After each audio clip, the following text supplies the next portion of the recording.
사도행전 6장의 말씀을 보면 스데반 집사님에 대해서 성령과 지혜와 은혜와 믿음이 또 권능이 충만했다라고 말씀하고 있습니다. 이런 영적인 능력으로 사도행전 7장에 가보시면 스데반 집사님의 설교가 나오게 되죠. 그러니까 이스라엘 역사를 관통하면서 예수 그리스도의 복음을 전하는 설교를 보게 됩니다. 안타까운 것은 스데반 집사님의 설교를 들은 청중들이 마음에 찔리기는 했습니다만 그 찔림으로 회개한 것이 아니라 큰 소리를 지르고 또 길을 막고 이를 갈면서 성 밖으로 스데반 집사님을 내치고 돌로 쳐서 죽이게 되죠. 이 장면을 볼 때 그리스도인이다 라고 한다면 누구나 안타까운 마음을 갖게 될 겁니다. 이렇게 훌륭한 스데반 집사님을 왜 돌에 맞아 죽이시는가? 하나님의 그 능력으로 그 위기를 벗어나게 하시지 왜 돌에 맞아 죽게 하시는가? 이렇게 왜 허무하게 죽게 내버려 두시는가? 이런 생각을 하지 않을 수가 없습니다. 그러나 여러분, 과연 하나님께서 이 스데반 집사님이 돌에 맞아 죽을 때에 하나님께서 아무것도 하시지 않은 것인가? 하나님께서 그냥 뒷짐지고 그냥 보고만 계신 것이 맞는가? 그렇지 않다라고 하는 겁니다. 오늘 본문의 55절, 56절 말씀을 한번 보겠습니다. 오늘 본문 55절, 56절 말씀입니다. 같이 읽겠습니다. 스데반이 성령 충만하여 하늘을 우러러 주목하여 하나님의 영광과 및 예수께서 하나님 우편에 서신 것을 보고 말하되 보라 하늘이 열리고 인자가 하나님 우편에 서신 것을 보노라 한대. 아멘. 스데반 집사님이 하나님의 영광과 예수님이 하나님 보좌 우편에 서신 것을 보았다라고 말하고 있죠. 보통 예수님은 하나님 보좌 우편에 앉아 계신 분이다 라고 표현하고 있는데 여기서는 서 계신다 라고 하는 겁니다. 서 계신다 라고 하는 것은 주님께서 일하고 계시다 라고 하는 것이고 또 깊이 그 상황을 관여 여기 계시고 집중해서 보고 계시다 라고 하는 뜻이 되는 것입니다. 따라서 우리 육의 눈으로 보면 스데반 집사님의 돌에 맞아 처참하게 죽는 이 순간에 하나님이 아무것도 하지 않고 계신 것 같지만 하나님은 여전히 일하고 계시다라고 하는 것을 말씀하고 있다라고 하는 겁니다.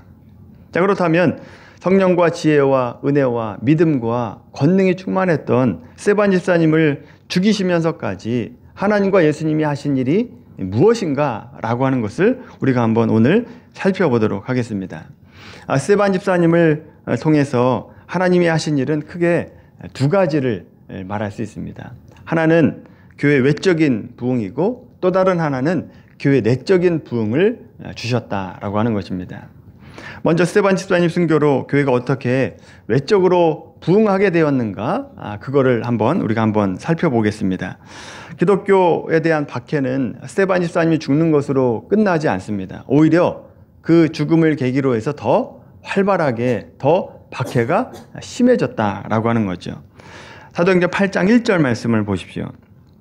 사도행전 8장 1절 말씀 보시면 그날에 예루살렘에 있는 교회에 큰 박해가 있었다라고 되어 있죠. 오히려 스데반 집사님 박해로 더 큰 박해가 시작이 되었다라고 하는 겁니다. 이제 우리가 신약 맥잡기 할 때 이미 살펴보았습니다만 스데반 집사님의 순교로 복음이 몇 방향으로 흩어진다라고 배웠죠. 우리가 세 방향으로 흩어진다라고 배웠습니다. 그 첫 번째 방향이 사도행전 8장 1절 전반절에 나옵니다. 사울은 그가 죽임 당함을 마땅히 여기더라 라고 되어 있죠. 하나님께서 스데반 집사님의 순교를 통해서 사울이 유대교에서 벗어나서 예수님을 믿고 또 복음 전도자가 될 수 있는 계기를 만들어 주셨다라고 하는 겁니다.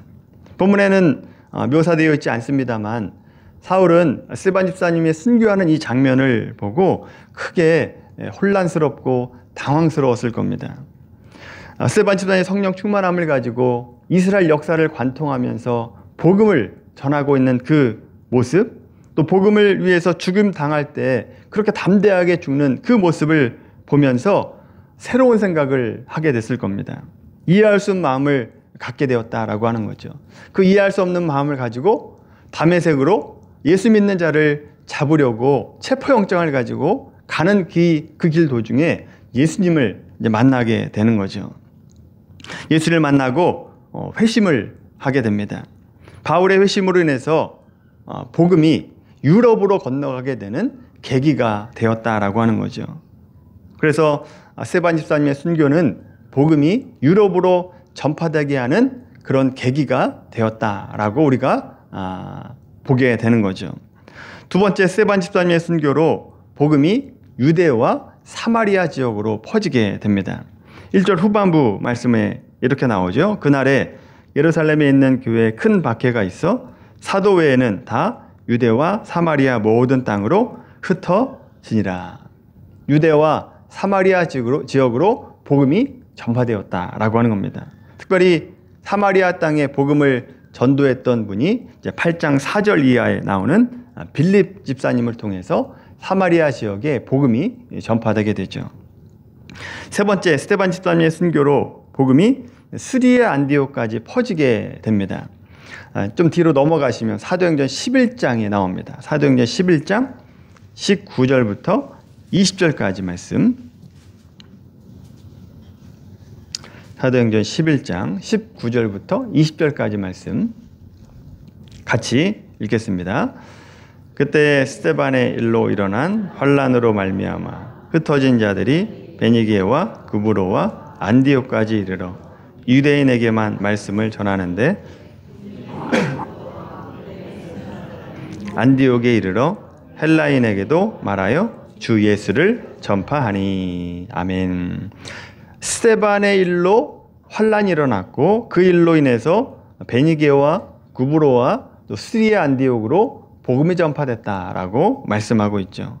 여러분, 스리야 안디옥은 사도 바울이 복음을 전하는 선교 여행하는데 아주 적극적으로 도왔던 가장 든든한 후원자 역할을 했던 교회였다라고 하는 겁니다.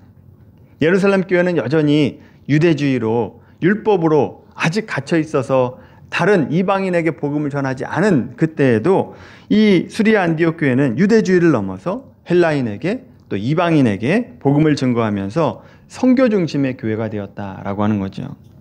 그리고 바울 사역을 전폭적으로 지원하는 교회가 됩니다. 자, 보시면 우리가 볼 때 성령 충만했던 스데반 집사님이 죽을 때 그 죽음이 헛된 것처럼 보이고 복음의 위축을 가져오는 것 같았습니다만, 하나님은 스데반 집사님의 순교를 통해서 복음이 전 세계로 전파되는데 쓰임받는 그 죽음이 되게 하셨다라고 하는 거죠. 그야말로 복음이 뿌려져서 100배, 60배, 30배의 열매를 맺게 하는 계기가 되게 하셨다라고 하는 거죠. 그러니까 교회의 외적인 확장을 이루는데 스데반 집사님의 순교를 사용하셨다라고 하는 것입니다. 여러분, 여기서 우리는 하나님이 일하시는 방법을 우리가 보게 됩니다. 하나님은 패배를 승리로 바꾸어 주시는 하나님이시다라고 하는 거죠. 그 가장 대표적인 일이 예수 그리스도의 십자가 사건입니다.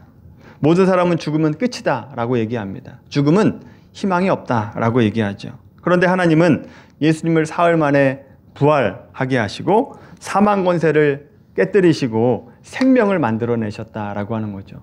모든 사람이 희망이 없다, 모든 사람이 끝이다 라고 생각하는 십자가의 죽음에서 생명을 만들어내신 분이 하나님이시다라고 하는 거죠. 상황을 역전시키고 반전을 일으키시는 하나님, 그런 하나님의 모습을 우리가 보게 됩니다. 사랑하는 성도 여러분, 우리에게도 하나님은 아무것도 하지 않는 것 같은 그런 상황에 처할 때가 있습니다. 왜 내 이런 상황을 가만히 내버려 두시는가? 정말 필요할 때 하나님께서 역사해 주시면 좋겠는데 왜 가만히 있으시는가? 열불이 나고 답답할 때가 있다라고 하는 거죠. 여러분, 그런 생각이 들 때마다 시편 121편 4절의 말씀을 생각하고 떠올리시게 되기를 바랍니다. 이스라엘 지키시는 하나님은 졸지도 아니하시고 주무시지도 아니하시리로다. 하나님은 우리를 지켜보고 계십니다. 우리와 함께 하신다라고 하는 거죠. 여전히 일하고 계시다라고 하는 겁니다. 그렇다면 우리가 무엇을 구해야 되는가? 하나님 여전히 일하고 계신데 왜 나는 하나님이 일하시지 않는 것 같은 마음이 드는가? 그럴 때 우리가 구해야 될 것이 이번 주 새벽 예배 말씀, 큐티 말씀에 나오죠. 열왕기하 6장 14절 이하의 말씀을 보시면 엘리사의 사환이 아침에 일어나 보니까 이 엘리사를 잡으려고 도단 성읍을 에워싸는 그 아람 군대의 모습을 보게 됩니다. 당연히 두려움에 떨리게 되죠. 이제 죽었구나, 꼼짝없이 죽었구나 라는 생각을 하게 됐을 겁니다. 그때 엘리사는 사환에게 두려워하지 말라라고 얘기합니다. 그리고 하나님께 기도하죠. 그의 눈을 열어서 하나님을 보게 해달라고 그렇게 간구하게 되죠. 하나님은 청년 사환의 눈을 열어주셔서 뭘 보게 하시느냐? 산에 가득한 불말과 불병거를 보게 하셨다라고 하는 겁니다. 그 불말과 불병거를 볼 때 어떤 마음이 들었겠습니까? 두려운 마음이 아니라 평안한 마음을 갖게 되었다라고 하는 거죠. 여러분, 못 보면 두려워합니다. 못 보면 근심하고 걱정하게 되죠. 그런데 눈을 뜨면 하나님이 일하시는 것을 알게 되면 우리가 두려움에서 사라지게 된다라고 하는 겁니다. 이 땅의 고난이 작게 여기고 근심과 걱정에서 벗어날 수 있게 된다라고 하는 것이죠. 그래서 여러분, 상황을 역전시켜준 하나님, 그 하나님을 보고 믿기에 우리가 두려움에서 벗어나서 평안함과 담대함을 가질 수 있게 되는 것입니다. 따라서 여러분, 우리도 하나님이 일하시지 않는 것 같은 그 상황에 처했을 때 우리가 구해야 될 것이 무엇인가? 왜 하나님 일하시지 않습니까? 이렇게 원망하고 불평할 것이 아니라 하나님, 나의 영적인 눈을 뜨게 해 주십시오 라고 기도하셔야 됩니다. 하나님의 일하심을 보게 해 주십시오라고 기도해야 된다라고 하는 거죠. 영적인 눈을 뜨게 하시고 좀 더 멀리 볼 수 있는 영적인 눈을 허락해 주십시오 라고 기도할 때 우리는 두려움과 걱정과 근심에서 벗어날 수 있게 되는 것입니다. 이어서 스데반 집사님의 죽으심으로 외적인 부흥뿐만 아니라 내적인 부흥도 이루어 주셨다라고 말씀드렸죠. 좀 더 자세히 말하면 스데반 집사님의 삶은 그리스도인의 삶이 무엇인가를 대표적으로 보여주고 있는 삶이다라고 하는 겁니다. 스데반 집사님의 죽음이 무슨 의미가 있는가? 고린도 후서 4장 말씀을 한번 찾아보겠습니다. 고린도 후서 4장 5절부터 12절까지 말씀입니다. 신약성경 288페이지입니다. 고린도 후서 4장 5절부터 12절까지 말씀 같이 읽겠습니다. 시작.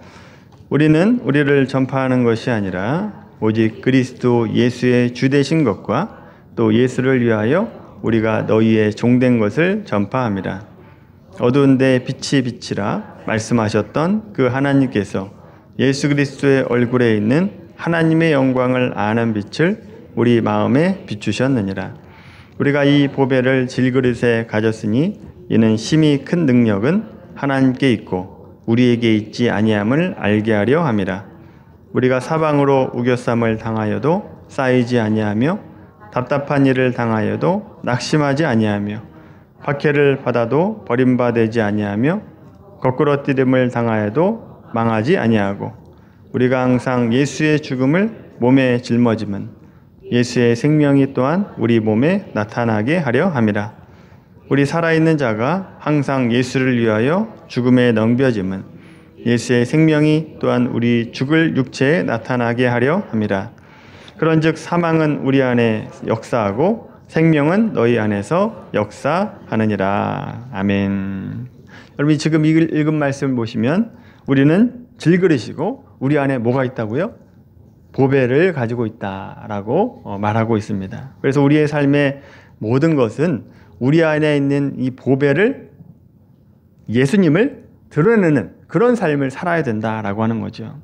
여러분, 질그릇인 우리 안에 보배가 들어가 있는데 이 보배가 드러나기 가장 좋은 방법은 무엇이냐 하면 우리 질그릇이 깨질 때에, 내가 깨질 때, 내 자아가 깨질 때, 내 물질이 깨질 때, 내 삶이, 시간이 깨질 때, 내 몸이 깨질 때 가장 분명하게 예수님이 드러나게 된다라고 하는 겁니다.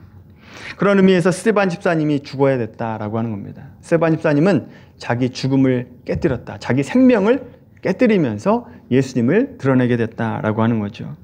스데반 집사님의 죽으심으로 그 모든 설교와 그 존재가 누구를 가리키느냐? 다 예수님을 가리키게 했다라고 하는 거죠. 위급한 상황에도 천사의 얼굴을 하는 것, 진리를 선포하는 설교, 돌에 맞아 죽을 때에 주님을 볼 수 있는 눈, 또 돌에 치는 사람들까지도 용서하는 그 모습, 이런 모습, 이 모든 것들이 다 예수님을 드러내고 있는 모습이었다라고 하는 거죠. 이렇게 주님을 드러내는 삶을 살았던 것과 정반대의 삶을 살았던 사람이 누구냐? 바로 스데반 집사님을 죽이고 있는 유대인들이었다라고 하는 것이죠. 사도행전 7장의 스데반 집사님의 설교는 그런 점에서 한편으로는 유대인들이 하나님을 드러내지 않고 오직 자기를 드러내고 자기 민족만 드러내고 있는 그 상황을 지적하는 설교가 되는 것입니다. 2주 전에 우리가 율법에 대해서만 살펴보았습니다만 7장의 스데반 집사님의 설교를 보시면요, 할례와 성전에 관한 내용도 나오는 것을 보게 됩니다. 그러니까 율법과 성전과 할례, 이 모든 것들을 가지고 자기를 드러낸 데 사용하는 것이 아니라 자기의 연약함을 바라보게 하시고, 그리고 하나님 앞에 엎드리는 데 사용되는 것이 바로 율법과 성전과 할례, 이 세 가지가 돼야 되는데 왜 너희들은 그 거룩한 것을 가지고 너 자신만 드러내고 있느냐?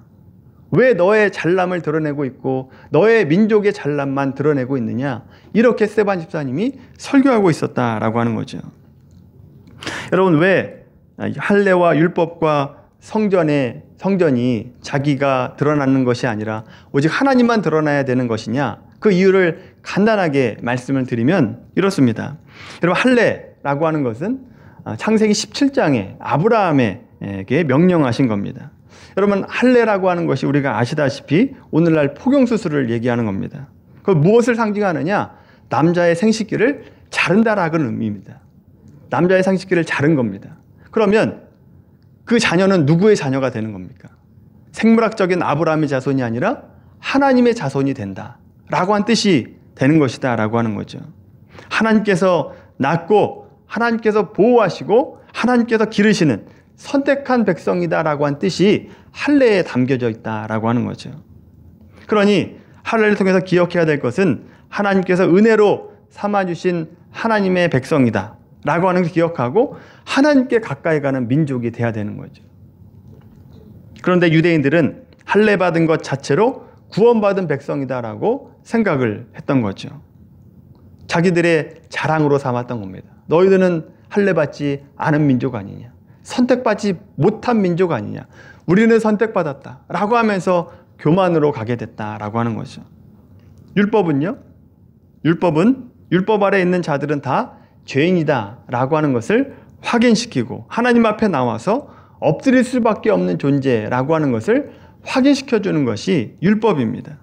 그러나 유대인들은 형식적으로 율법을 지키고 자기들이 못 지킬 것 같은 것은 교묘하게 바꿔가지고 자기들이 율법을 잘 지키고 있는 것처럼 바꿔서 해석을 하죠. 그래서 스스로를 속였습니다.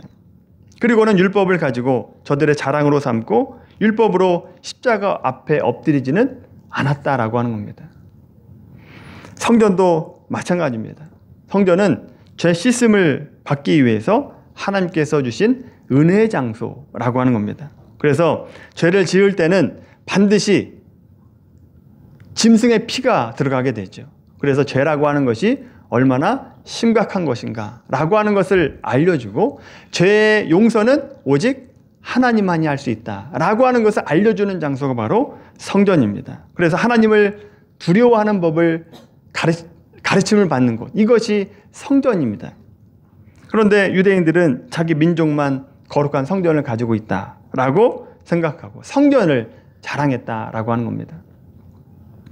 결국 스데반 집사님의 설교에서 말하는 것은 너희들은 할례를 받고 또 율법도 갖고 있고 성전도 갖고 있으면서 왜 너희 스스로를 자랑하고 치장하는 데만 사용하고 있느냐?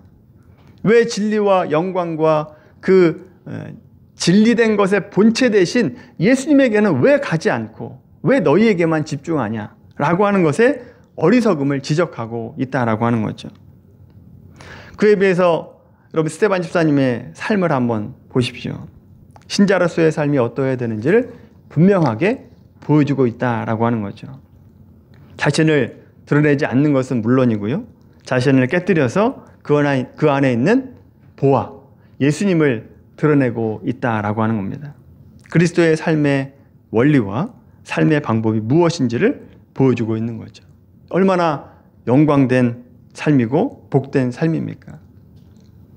여러분, 신자는 자신의 이름을 전파하는 것이 아닙니다. 유대인들은 거룩한 율법과 할례와 성전으로 자신과 자기 민족의 이름을 앞세웠지만 기독교인들은 종교 행위로 자기를 드러내는 것이 아니라 내 앞에, 내 안에 계신 주님을 드러내는 데 사용해야 됩니다. 예수님을 증거하기 위해서 자기가 깨뜨림 받는 것까지도 감수해야 된다라고 하는 것이죠. 따라서 여러분, 우리 그리스도인들은 어떻게 살아가야 되는가? 단순히 예배하고 기도하고 말씀 보고 전도하는 일에 열심을 내면서 나는 내 할 일을 다 했다 라고 생각하시면 안 된다라고 하는 거죠. 신자의 삶의 자세와 원리와 목표가 무엇인지 분명히 알고 있어야 됩니다. 여러분, 우리는 나를 증명하는 삶이 아닙니다. 내 안에 계신 예수님을 드러내는 삶이 돼야 되고 내 안에 계신 그 진리를 영광되게 하는데 우리가 부름받았다라고 하는 거죠. 그것이 신앙생활인 겁니다. 우리가 못 살고 고난당하고 오해받고 남에게 짓밟히고 사방으로 우겨쌈을 당할지라도 그 모든 것이 주님을 드러내는 삶이 된다라고 한다면 그것은 영광된 고난이 되는 거죠. 그러나 자기 자신의 이름만 드러내려고 하는 그런 삶을 산다라고 한다면 그 삶이 세상적으로 복받는 삶이다 할지라도 그 삶은 헛된 삶이 되고 마는 것입니다. 여러분, 그런 점에서 우리도 삶을 살아가다 보면 고통과 고난을 당할 때가 있습니다. 그때 그 고통 자체도 사실 힘듭니다만 그 고통받는 그 장면을 보고 믿지 않은 사람들이 우리를 멸시천대 조롱을 하게 되죠. 왜 예수님 믿는 삶이 그렇게 살 수밖에 없냐? 하나님은 뭐 하시냐? 라고 그렇게 얘기한다고요. 그럴 때 반격하거나 논쟁하려고 하지 마시고 내 안에 계신 주님을 어떻게 하면 드러낼 수 있을 것인가 라고 하는 것을 고민하고 주님을 드러내는 삶이 되길 바랍니다. 위기 가운데 조급해하지 않는 자세, 그리고 사람들의 말에 휘둘리지 않고 견고하게 뿌리를 내리는 나무같이, 깊은 뿌리를 가지고 있는 나무와 같이 흔들리지 않는 모습을 보여주고, 또 물질에 따라 움직이는 삶이 아니라 믿음이 무엇인가, 보이지 않는 하나님이 어떻게 살아계시고 어떻게 역사하시는가를 보여내는 삶을 살아갈 때 그 모습이 우리 안에 질그릇을 깨고 예수님을 보여내는 삶이 되는 것입니다.